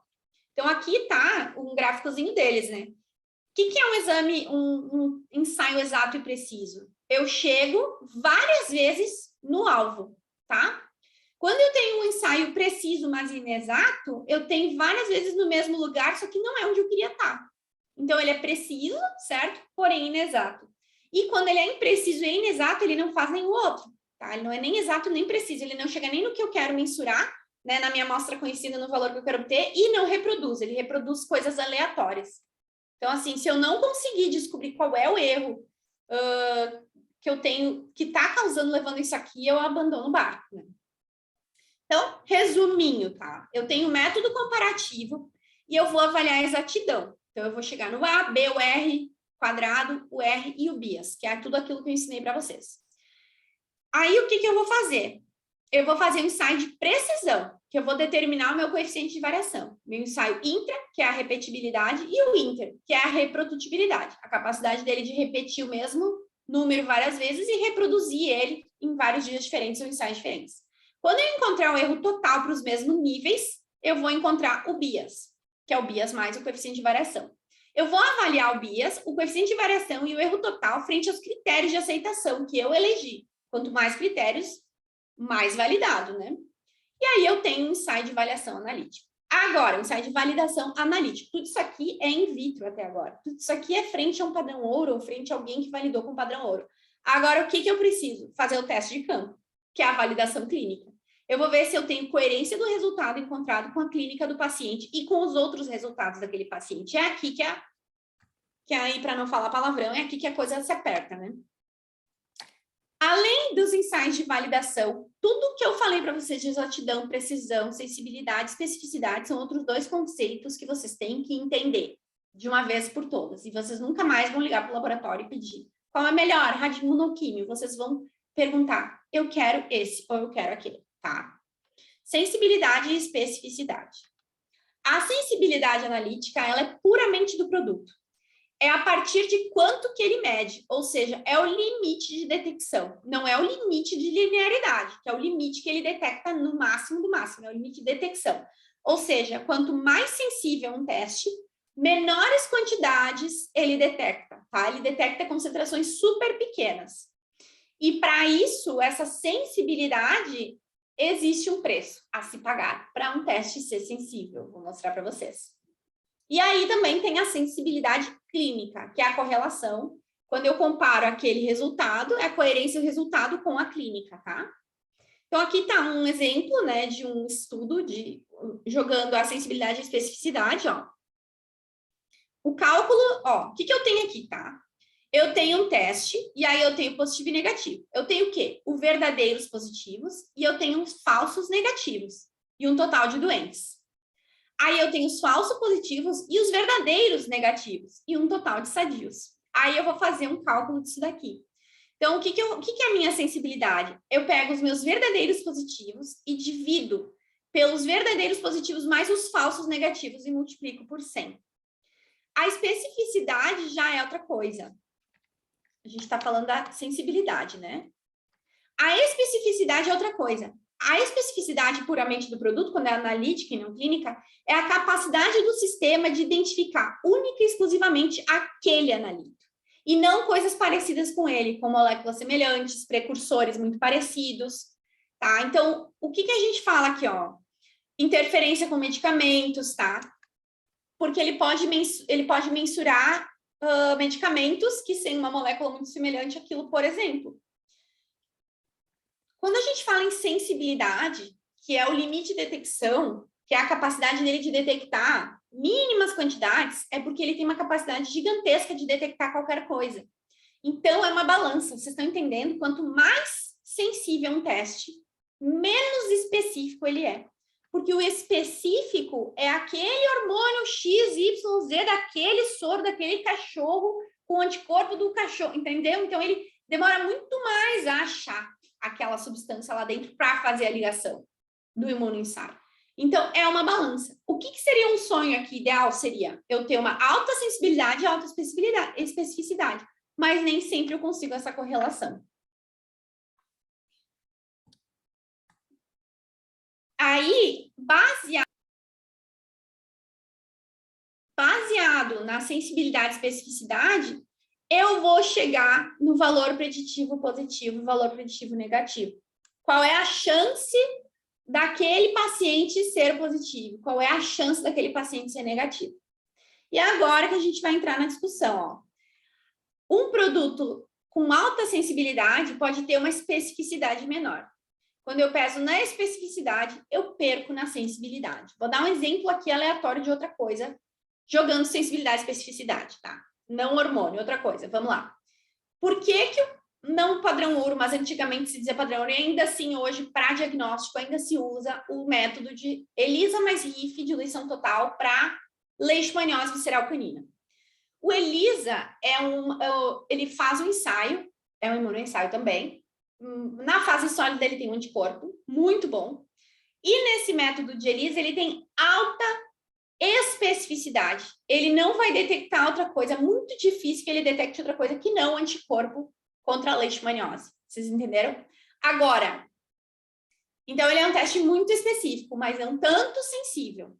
Agora, pega o RIF. O RIF também é imunoensaio, só que ele é outra metodologia, que é a imunofluorescência indireta.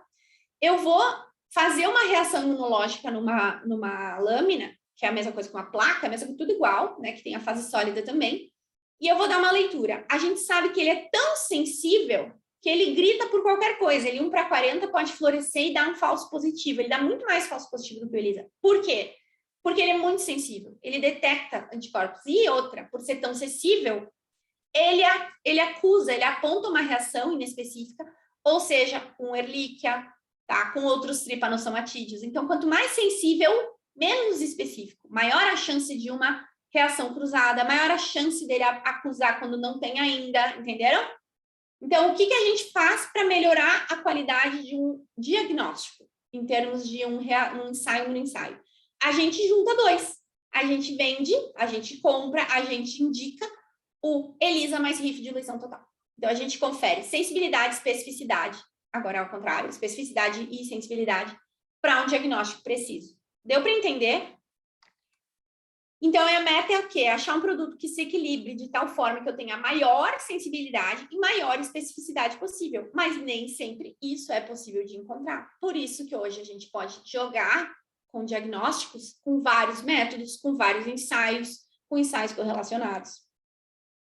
E lembrando que o padrão ouro, ele não é o método de maior sensibilidade. Ele é o método que a comunidade médica científica estabeleceu para aquela situação, para aquele condição, para aquele analito naquela década, nem sempre é ainda o padrão ouro atual.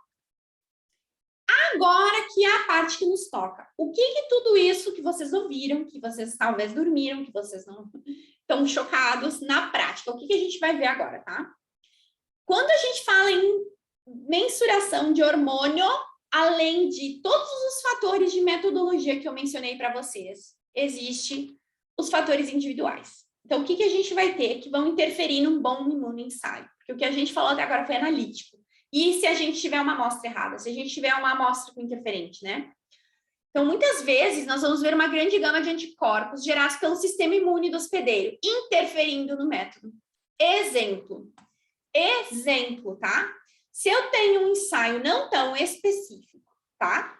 E eu tenho um paciente com hipotireoidismo primário, e isso quer dizer que ele produz autoanticorpos contra ele mesmo, e eu mensurar somente um T4 inespecífico, não tão específico, esse teste vai dosar não somente o hormônio que eu queria, ele vai dosar os autoanticorpos do paciente, entenderam? Então, tem fatores individuais para a gente dizer que esse ensaio é bom ou não. Não quer dizer que seja ruim, só que existe um momento certo. Nesse paciente em questão, eu não vou dosar com T4 total, vou dosar com T4 livre, entenderam? E aí, eu posso no imunoensaio ter afinidades variáveis. Alguns anticorpos vão ligar melhor ao hormônio-alvo do que outros, né? E isso aqui é uma característica, ó, relacionada à síntese do anticorpo e a forma como foi produzido. Aqui é a questão dos policlonais e monoclonais. Eu tenho que saber que produto e que sistema, que método, que anticorpo foi desenvolvido na fase sólida desse equipamento, né? Na verdade, um ensaio é um equipamento. Quando eu falo equipamento, vocês podem entender por kit, podem entender por equipamento em si. Na gestão da qualidade, ele não é só um equipamento que lê, é um equipamento eletrônico, né? E aí, depois a gente tem que considerar, quando a gente está avaliando o resultado hormonal, que isso aqui tudo é na prática, ok? Quando eu confronto com um resultado que não era o que eu esperava, o que eu tenho que pensar? Errei? O laboratório está errado? O laboratório não presta? Não, eu tenho os fatores individuais, tá? É isso que eu estou falando para vocês. E eu posso ter influência pré-analítica do tempo do envio. Daqui a pouco você está mandando uma amostra lá da Bahia, lá para o sei lá, pro não sei aonde, e leva 7 dias para chegar, e hormônio que é sensível e degrada, e que não chegou lá, né, na condição adequada, a gente também vai ter influência disso sobre a mensuração hormonal. Aqui é um quadro do Peter Graham, é um pica-pica, eu prometi que não ia falar palavrão, juro. Ele é o cara da endocrinologia na Europa, né? O que coordena os ensaios de controle da qualidade externo da SBS, Sociedade Europeia de Endocrinologia Veterinária, um fofo, um querido. E aqui ele fez um estudo, né, com o PTH, que é um hormônio super delicado. O hormônio, para ter uma ideia, quando a gente coleta PTH, ele tem que ser centrifugado, refrigerado e mantido congelado, tá? E aí ele viu o quê? Ele observou a mudança nas quantidades de hormônio sob diferentes temperaturas de envio. E aí a gente chega em variações absurdas, né, da concentração do hormônio só com aquela variação de temperatura do tempo e do tempo de envio, tá? Então, tem que considerar isso também quando a gente está interpretando o resultado. Então, condição da amostra, né, tipo, exemplo, existem trabalhos e é contraindicado que se utilize um certo tubo, vou mencionar, um tubo de coleta de bioquímicos, né, de exames sorológicos com o gel separador, porque esse gel, a princípio, até onde esse trabalho foi feito, tá? Que esse gel pode quelar, pode se ligar aos anticorpos, né, aos hormônios que eu tenho de interesse, e ele vai absorver isso e eu vou acabar medindo menores quantidades, principalmente se for recentrifugado. Então, por exemplo, coletar a amostra no frasco adequado também é um fator que vai me levar para um erro de interpretação, se eu não souber como é que ele foi realizado, né? E eu posso ter interferentes também. Eu posso ter um paciente que eu sei sabidamente fez uso de um glicocorticoide e eu vou dosar um corticoide nele sem saber qual é a meia-vida, qual é a capacidade de depósito do corticoide que ele usou, e daqui a pouco eu estou dosando aquele corticoide, né? Aquele glicocorticoide exógeno, ou daqui a pouco eu estou dosando, testando uma glândula que está suprimida pelo uso do corticoide. Entenderam? Então tem que se saber que existem interferentes medicamentosos, interferentes da condição de saúde do paciente, quando eu tiver frente a um resultado de hormônio. Aí, o que eu tenho que considerar também? Fatores do método e do produto, tá? Exemplo, a quimioluminescência e a interferência da biotina, tá? Na revelação da quimiol, ela utiliza um complexo streptavidina biotina. Se ela estiver presente na amostra, pode afetar a análise. E aí, o que acontece? daqui a pouco tem pessoas que tomam, pessoas humanas aqui, né? Que suplementam biotina. Estão tomando um suplemento vitamínico e aminoácido com biotina. Vai levar à interpretação errônea dos hormônios dele. Um exemplo, né? E na prática, agora que chega a questão, né, que eu falei, métodos diferentes de ensaio. Como é que a gente compara um método com o outro? É possível comparar? Vou mostrar para vocês, tentando não expor muita opinião. Aqui vem o único quadrinho que eu mostro, tá? Isso aqui é um modelo de uma validação desse equipamento, que é de fluorescência, tá? E ele foi validado frente ao Moonlight, certo? Então, Ecodiagnóstica, que é um equipamento que não é brasileiro, mas, enfim, tem essa fábrica, né, não é nacional, mas que vem com bastante força, né, e peso de participação no mercado, trazer o método de fluorescência, né, point of care, para laboratórios e algumas clínicas grandes, né, enfim. Então, o que ele diz? As amostras foram testadas com o VTEC canino T4 e Moonlight para T4. Então, o que ele fez? Ele validou frente a um método, algum outro equipamento que fez a validação com padrão ouro, né? O T4 canino, então, onde se sabia, o padrão ouro dele é o radiomuniçaio, e ele fez uma validação indireta. Tem problema nisso? Nenhum. Ele validou de forma indireta com um equipamento que validou com um equipamento que validou com o padrão ouro. Lembra que eu falei para vocês da reta? A precisão e exatidão? Então, a reta seria o valor, o resultado que ele tem do ensaio que ele testa, da amostra conhecida, e o resultado obtido forma uma linha reta, entendeu? É isso que a gente quer quando a gente valida. Lembrando aqui que eu sou uma pessoa neutra, eu não tenho interesse nenhum comercial vendendo ou oferecendo ou nada, tá? Eu só estou trazendo para vocês para posicionar a opinião de outras pessoas quando se diz que não se pode comparar. Vou deixar essa pulga atrás da orelha para vocês, eu não vou expor minha opinião, tá? Então, com base nos resultados do teste canino T4 VTEC, fornece uma análise precisa de T4 em amostra de sono canino, em comparação com o método de referência preciso, tá? Isso aqui é uma validação, gente. Aí tem o N, né? Sample number, o número de amostras testada, o valor obtido no Moonlight, o valor obtido no VTEC. Aí, o que eu preciso avaliar quando eu obtive um valor parecido, tá? Lembrando que as unidades são diferentes, e olha que similar. 0,53 num, 0,55 no outro, 0,79 num, 0,79 no outro. Isso aqui é muito bom. Isso aqui, eu já vi palestrantes trazendo essa foto aqui e dizendo, olhem que absurdo esse coeficiente de variação, isso aqui é o O, isso aqui é o O, isso aqui não podia ter. Olha o tamanho do coeficiente de variação do comparativo de um Cobas para um Imolite e do VTEC. Cara, não se olha só um parâmetro. Lembra que eu falei para vocês? Precisão, exatidão, sensibilidade, especificidade, bias, erro total. Isso aqui é só um deles, que é o coeficiente de variação. Como que eu vou validar esse ensaio? Eu posso ter um coeficiente de variação enorme de um ensaio para o outro. Uma, porque a gente está falando de quantidades ínfimas, então qualquer mínimo desvio vai ser grande e representativo. 11%, 19%, 24%. Mas e daí? E se esses 24% são ponto crítico para a decisão clínica? Tá? Então, quando a pessoa vai questionar e criticar alguma coisa, ela tem que entender do que ela está falando. Quando ela fala de que o CV aqui é um absurdo de grande e ela não sabe nada de validação de ensaio, quem assiste e ouve a primeira vez vai dizer, caraca, nunca vou comprar, tá? E não é isso que eu quero trazer para vocês. Questionem, levantem o dedinho e digam, isso aqui para mim é absurdo o que você está falando, tá? Então, não se faz comparação superficial olhando somente um aspecto. Aprendam isso hoje, tá? Esse aqui foi mais um estudo que e outra, eu vou trazer outra coisa aqui para vocês. Eu só estou trazendo os estudos do VTEC porque foi o fabricante, o representante aqui do Brasil, querido, que me deu esses estudos, tá? Porque eu mesmo, trabalhando com outro equipamento aqui dentro da minha rotina, que é um quimiluminescência, até hoje eu peço para o fabricante, que é alemão, me dar os estudos de verificação e validação, ele não me deu. Então, azar, estou fazendo do concorrente, tá? Mas eu amo meu equipamento. Mas sim, é um tiro no pé, né? O cara não me ajuda, gente, pelo amor de Deus. E o VTEC está aqui com todos os estudos de validação. Aqui é mais um que eles fizeram através de uma empresa que faz validação, né? Eles terceirizaram isso aqui. Isso aqui mostra a imparcialidade, que é a capacidade, a empresa disse, eu lavo minhas mãos, largou em uma empresa de validação e disse, validem para mim, tá?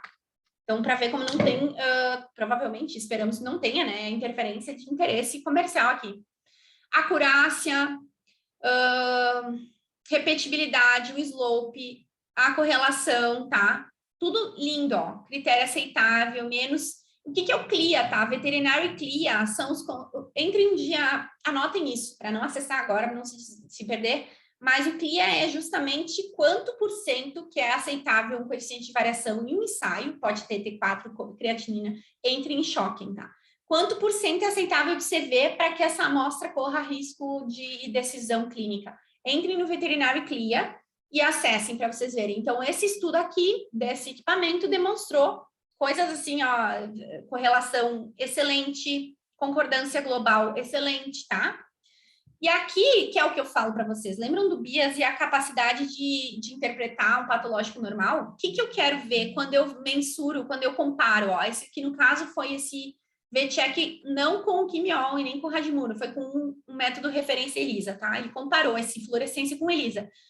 A quantidade do analito, a concentração do analito, 2,43 no ELISA e no VCheck 2,81. Bah, mas isso é grave.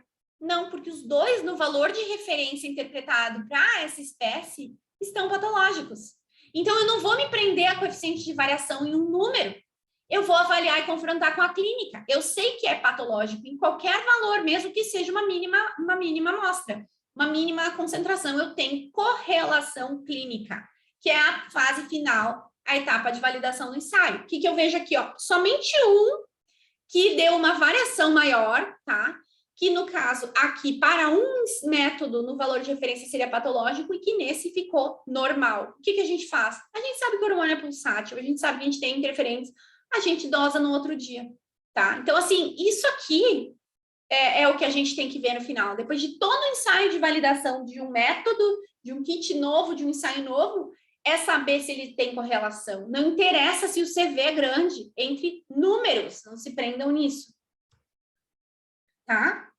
Olha só, exatidão, precisão, fazendo uma reta muito linda. Ó, probabilidade observada, probabilidade esperada, tem o kappa index. Para quem é fominha da qualidade, sabe do que eu tô falando. Esse aqui é a única parte em que entra a minha opinião. Isso aqui não é referência. Tudo que eu trouxe para vocês é tudo referência de fabricante, ok? O que eu trago aqui agora é meu comparativo, tá? O que a gente falou? Radimune Insight, quimiluminescência, fluorescência, ELISA e espectrometria de massa. Qual deles tem um ponto positivo e negativo, porque tem uma pipetagem e uma etapa manual? O Radimune Insight seria um ponto negativo dele, o fato dele ter uma etapa manual. A quimiol é só ponto positivo e a fluorescência e a espectrometria de massa, porque a espectrometria de massa eu não tenho certeza de quanto dele é manual, acredito que uma parcela seja, mas porque é tudo automatizado. Quanto mais automatizado e calibrado, menor a chance do erro humano. Então, isso é ponto positivo, tá? O que tem literatura e validação? É lógico que o Radimune Insight tem muito mais literatura e validação, porque esse negócio apareceu em 1964. E desde então a gente está precisando se atualizar. O que a gente espera? Que com o tempo venham mais literaturas e validações de outros métodos. Então, o que a gente vai ter? Fluorescência, a gente tem um pouco menos de literatura e validação, porque também é uma coisa mais nova. Quimiol já tem mais, porque já está há 30 anos no mercado. ELISA vem surgindo com força também. Espectrometria de massa está vindo para derrubar, desbancar outros padrões ouro, né? Custo e acessibilidade. O Radimune Insight eu diria inacessível, isso aqui é minha opinião, ok? Minha opinião, não tem lugar nenhum isso aqui. Eu diria inacessível pelo fato de que a gente sabe que já é uma tecnologia que a gente não consegue adquirir nova. A quimiluminescência é bem acessível, porém é muito caro, então tem que ter um valor, um caixa, tem que ter a capacidade de aquisição aqui, tá? A fluorescência é bem mais acessível porque o equipamento point of care pequeno que veio para ser mais fácil, uma ferramenta acessível. O ELISA é acessível e pouco caro.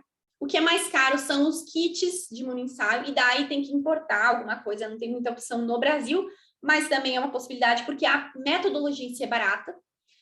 E o espectrometria de massa é, tipo, horrível de caro, e ainda estamos muito na linha de pesquisa, tá? O que gera resíduo ambiental? O Radimune Insight, com certeza, é o que a gente considera maior, porque pelo fato de ter um resíduo radioativo, quer ele seja pré-tratado ou não, isso aqui é incontestável. O restante vai ter muito pouco resíduo grave, né? Vai ser realmente resíduo contaminante normal. E a espectrometria de massa não tem informação ainda para dizer para vocês qual é o resíduo ambiental que ela gera, que é algo que eu realmente não conheço.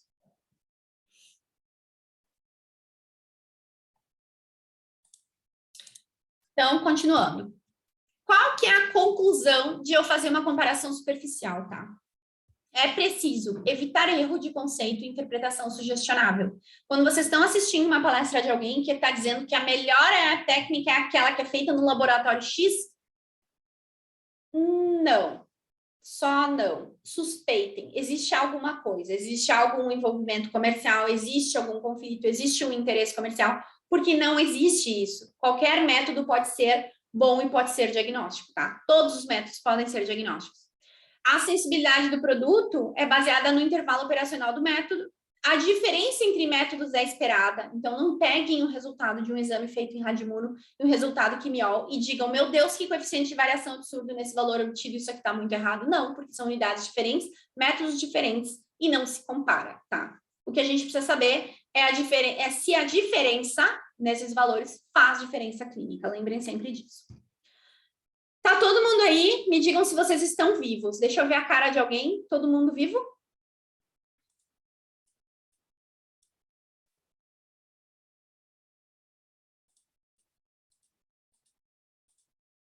Gente, eu acho que vocês morreram. Como eu não tô vendo a cara de vocês, eu vou continuar, porque vocês estão gravando. Estamos vivos. Então tá bom. Estamos... Estava só carregando um pouquinho meu fone, tive que conectar aqui, mas estamos todos aqui. Que bom. Então, agora só um apanho geral sobre doença endócrina, são 7h40, e eu tentei, juro que eu tentei terminar antes, mas não tem como, o assunto é muito amplo, muito grande, tá? O que são os princípios gerais que eu tenho que considerar? Esse aqui é mais um esqueminha do Peter Graham, lá da SBE. O que ele diz, tá? Que para eu tomar uma decisão clínica, eu tenho que levar em consideração o histórico do paciente, um bom exame clínico, uma experiência e julgamento baseando a avaliação clínica, o histórico, o método diagnóstico que usei e os resultados laboratoriais, resultados em si que eu obtive, e o método diagnóstico. Ele chega a ser mais uma parcela para essa decisão, tá? Segundo o Peter Graham. E eu acho que sim também. Eu acho que o método diagnóstico é porque a gente tem que conhecer esses fatores, sensibilidade, especificidade. Você tem que levar em consideração tudo. Mas não é só isso, entenderam? Também vamos ver pelo outro lado. Não é só um resultado laboratorial que vai estabelecer que eu trate, que eu suplemente ou que eu tire aquela glândula. É todo o contexto, tá? Então, assim, ó, eu acho que eu tenho que terminar, porque eu tinha 1h30, então eu já passei. O que eu ia falar para vocês, tá? Que a homeostase, o metabolismo geral dos organismos está sob controle de glândulas endócrinas, que exercem efeitos fisiológicos em tecidos e órgãos distantes, tá? O sistema endócrino inteiro, ele consiste em um número de glândulas localizadas em diferentes partes do corpo que não tem continuidade anatômica, mas que ele todo, sim, junto, forma uma unidade funcional, tá? E tem uma relação direta ou recíproca. Um alimenta o outro retroativamente, indiretamente. Cada atividade no organismo, quer seja crescimento tecidual, diferenciação, resposta de reprodução, comportamento, regulação do metabolismo, motilidade, eritropoiese, frequência cardíaca, é dependente de reação enzimática, modulada por hormônios, que está intrinsecamente relacionado, suas secreções externas e internas, através do sistema nervoso e vice-versa. E a gente chama isso de relação neuroendócrina. Tá? O metabolismo dos mamíferos é integrado através desses dois sistemas. E a integração e a regulação de todas essas atividades são essenciais para o funcionamento e sobrevivência do indivíduo. Então, é a homeostase. E aí, como é que o sistema neurológico, o sistema nervoso, tá? E o sistema endócrino se comunicam, né? Através de uma central, que é o hipotálamo, que é uma central retransmissora. E aí, o princípio da doença endócrina, ele parte do excesso ou deficiência de um determinado hormônio. E isso vai trazer repercussões sistêmicas de forma aguda ou crônicas, ou seja, graves, agudas, rápidas ou não tão rápidas, tá? E esses hormônios que caso estejam em excesso ou em deficiência, eles vão surtir efeitos sobre o metabolismo, porque o metabolismo é totalmente dependente dessas substâncias. E o efeito vai ser sobre lipídios, proteínas, a gente vai falar do turnover proteico, a gente vai falar de dislipidemias, a gente vai ter desequilíbrio eletrolítico, porque a gente está tendo um distúrbio endócrino, baseado na deficiência ou no excesso desses hormônios, tá? E aí vai ter um efeito sobre a homeostase e assim aparece a apresentação clínica da doença endócrina. E isso aqui seria uma conversa de mais 2 horas, mas eu tive que enxugar muito, tá? Como é que a gente vai mensurar hormônio, então? Partindo do pressuposto de que eu tenho ou uma deficiência ou um excesso de secreção. Eu vou mensurar diretamente, então eu quero estabelecer a quantidade de T4, porque o T4 é o hormônio funcional da glândula tireoide, eu doso T4. Eu quero descobrir se esse paciente é hiperadrenocorticismo, com um desequilíbrio de glândula adrenal, mas eu não consigo chegar no diagnóstico dosando cortisol, suprimindo e estimulando, então eu vou dosar o quê? Precursores do cortisol, 17-hidroxiprogesterona, progesterona, entenderam? Então, assim que a gente tem que ter conhecimento da doença endócrina, a apresentação clínica dele, e saber como a gente chega naquele diagnóstico.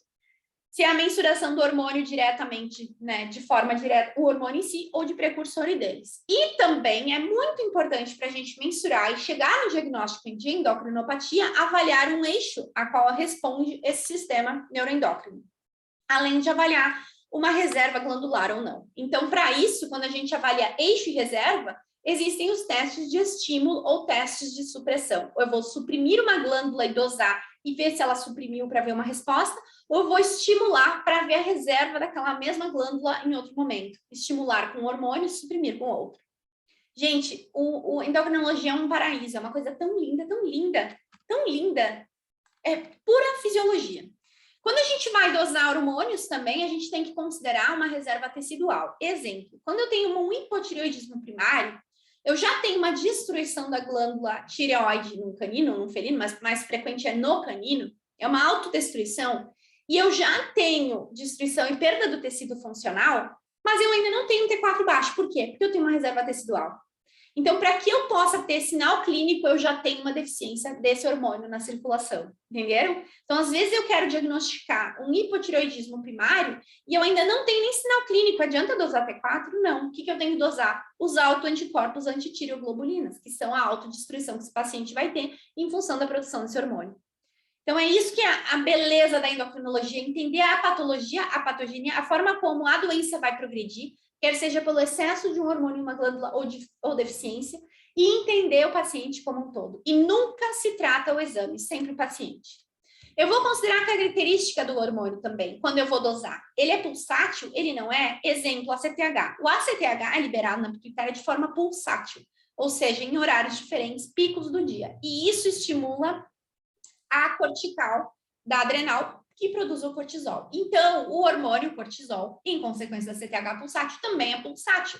Então, eu não posso coletar um hormônio, um soro de um paciente e dosar só um cortisol basal, porque eu não consigo interpretar se ele é hiperadrenocorticismo ou não. Ele pode estar em hipercortisolemia, mas não me diz que tem uma doença na glândula ou na pituitária, né? Então, o que eu tenho que fazer? Eu tenho que dosar em 3 horários diferentes, de preferência suprimindo com outro hormônio.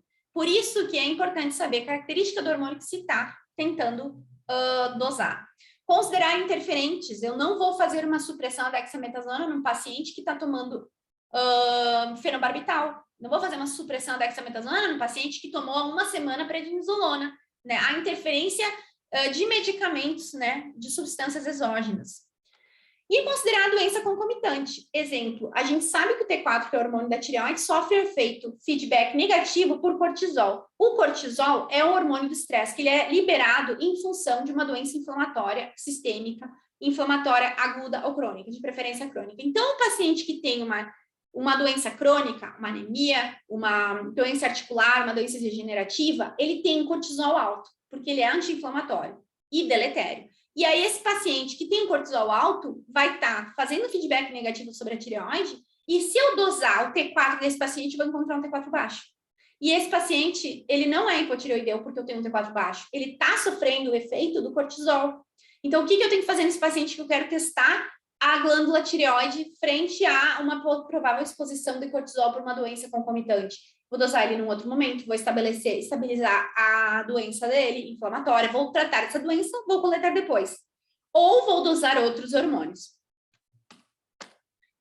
Isso também é interessante lembrar, porque se a gente tiver um hiperadrenocorticismo, um cachorro com hipercortisolismo crônico, a gente também vai ter o hormônio da tireoide baixo. E aí o que acontece? Se eu pensar que esse paciente suspeito de um hipotireoidismo, mas na verdade ele tem hiperadreno, os hormônios dele nos exames de tireoide vão dar baixos. Então, quando eu olhar um exame e não tratar o cachorro, mas tratar o exame, eu vou suplementar com levotiroxina. Aí eu vou ter um hiperadrenocorticismo, que já é TAC, que já tem cortisol alto, hipercortisolismo e já tem taquicardia, já tem fome, e vou hiperestimular o sistema basal dele com mais levotiroxina. Ele vai ficar tac, tac, tac. Eu vou ter um cachorro hiper tudo. Então, assim, por isso que a gente tem que interpretar o animal com os achados clínicos e clínico-laboratoriais. Depois disso, para interpretar o resultado endócrino, eu tenho que considerar as condições de coleta. Lembram que eu falei para vocês do frasco, que tem um frasco apropriado para hormônio, que não. A CTH, tem o horário certo para a gente coletar o CTH, ele tem que ser coletado num frasco de EDTA com anticoagulante específico, centrifugado, refrigerado, congelado imediatamente. Mesma coisa o PTH. Eu tenho que considerar condições fisiológicas. Eu não posso interpretar um hormônio numa idade X, entendeu? Porque eu tenho, por exemplo, gatos, T4 em gato filhote super alto. Ele não tem hipertireoidismo. Eu sei que fisiologicamente aquilo é normal. Então, eu não vou coletar algum hormônio em X, enfim, durante um período de gestação. E assim vai. E aí, quando a gente vai interpretar uma doença endócrina, a gente tem que saber qual é a nossa suspeita e considerar o eixo funcional. Tem o hipotálamo hipófise adrenal, por exemplo, que é o que age sobre a adrenal e sobre o metabolismo e o sistema do cortisol, enfim, e mineralocorticoides, e o sistema hipotálamo hipófise tireoide. Então, aqui está um exemplo. Eu tenho um hipotálamo que secreta o CRH dentro do sistema portal hipofisário. CRH é o hormônio liberador de corticotropina. Quando a pituitária, a glândula hipófise, detecta o CRH, ela vai secretar a CTH. Entenderam o estímulo positivo do hipotálamo sobre a pituitária? A pituitária, quando secreta a CTH, ela estimula o cortisol pelo adreno cortical. E a adrenal, lá em cima do rim, vai liberar cortisol. Quando a quantidade de cortisol no soro, sérica, plasmática, atingida, é detectada pelos hormônios, é detectada pelos sensores do hipotálamo, o hipotálamo suprime a secreção para manter esse equilíbrio. Quando a gente tem uma disfunção no hipotálamo, um tumor aqui, que está secretando continuamente CRH, esse hormônio está secretando continuamente a CTH, está secretando continuamente cortisol. Eu tenho hipercortisolismo, ou doença de Cushing, hipotálamo dependente. Quando eu tenho um tumor na pituitária, eu tenho um Cushing hipófise dependente. E quando eu tenho um tumor na adrenal, eu tenho um hiperadreno adrenal dependente. E como que eu sei se eu dosar só cortisol? Aonde está o problema? Não tem como saber, porque a gente está no final. Então, o que a gente pode fazer? Se eu dosar CTH, eu sei que ele é pituitário dependente. Eu posso dosar CRH. Eu posso fazer uma supressão à dexametasona e entender o eixo. Eu posso fazer uma estimulação com a CTH, entender esse exame. Entenderam? Mesma coisa, eixo hipotálamo hipófise tireoide, tá? Eu tenho um sistema nervoso mandando para a pituitária produzir TRH, liberando TRH, para estimular a pituitária, ou a hipófise mesmo de antes, a liberar TSH, né? E o TSH vai agir sobre a glândula tireoide, produzindo T4 e T3, né? E isso aqui vai, quando entra em quantidades aceitáveis fisiológicas na circulação, o meu sistema aqui consegue detectar a quantidade adequada de T4 e T4, na verdade, que é o funcional. Eu consigo fazer o quê? Inibir a produção de TRH, inibir a produção de TSH. Agora, se eu tiver um tumor na minha tireoide secretor que libera T4, produz T4, T4, T4, o que eu vou ter? Eu vou ter uma supressão desse sistema, uma supressão de TRH e uma supressão de TSH. Se eu tenho um tumor na tireoide secretor, o que eu espero encontrar? T4 alto, TSH baixo. E o que acontece ao contrário? Se eu tenho uma disfunção de tireoide no qual o T4 não funciona, não produz, o tecido funcional está destruído, eu tenho um sistema neuroendócrino detectando uma quantidade muito baixa de T4 no tecido na circulação. Então, ele começa a bombardear a pituitária para bombardear a TSH para tentar fazer ela reviver, né? Ressurja das cinzas. E o que eu tenho? Eu não tenho tireoide suficiente para produzir. Então, o que eu espero encontrar quando eu faço um exame de tireoide no hipotireoideu primário? Baixo T4 e altíssimo TSH, que é a tentativa da pituitária de fazer com que a tireoide produza. Então, é só esses nuances básicas da endocrinologia que é importante vocês entenderem. Além do método, importante também entender a fisiologia da doença. Então, a conclusão. Aqui no final, eu acelerei porque eu passei muito, tá, do horário. Então, o que a gente tem que aprender? Existe o método certo, para a hora certa e para a espécie certa. Escolha o laboratório que melhor lhe atende, que tenha uma logística próxima, que tenha um atendimento acessível, que te permita uma interpretação conjunta, que te faça sugestão de exames. O objetivo de um laboratório sério não é fazer volume de exame, é fazer fazer exames corretos, certeiros, no momento certo, para auxiliar um clínico, e não para confundir mais ele. E estude sempre. Esse era o meu recadinho para vocês. Muito obrigada. Agradeço a Laura, agradeço a Maria pelo convite. Desculpa me prolongar, eu não consigo realmente falar menos, e realmente o assunto era muito grande para abranger em tão pouco tempo. Mas eu espero que vocês tenham entendido, tá? Obrigadão. Nossa, agora que eu fui abrir o microfone, alguém soltou um fogo aqui na rua. Mas, Melissa, a palestra foi muito boa, tá todo mundo elogiando aqui no chat. Muito obrigado pela sua participação. E agora eu vou abrir para ver se alguém que não falou aqui no chat tem alguma pergunta, alguma observação. Querem fazer alguma pergunta? Podem fazer. Eu sou bem tranquila, podem perguntar se tiverem dúvidas. Eu tinha posto meu e-mail aqui, mas sumiu.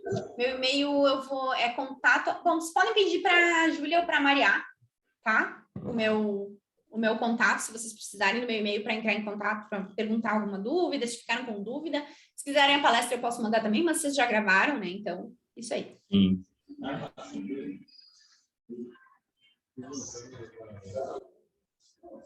Então, pessoal. Falei Júlia, eu quis dizer Laura. Eu queria agradecer a Laura, desculpa. Laura e Júlia, eu não sei porque eu tenho um problema com esse nome. Queria agradecer a Laura. Laura, tu é uma fofa, muito obrigada pelo convite. E a Maria, de novo, por lembrar de mim, muito obrigada de novo. Desculpa, eu troquei teu nome aqui no Correria, porque eu realmente dei um apurão aqui no final. Não sei se está todo mundo aí ainda, mas espero que vocês tenham gostado.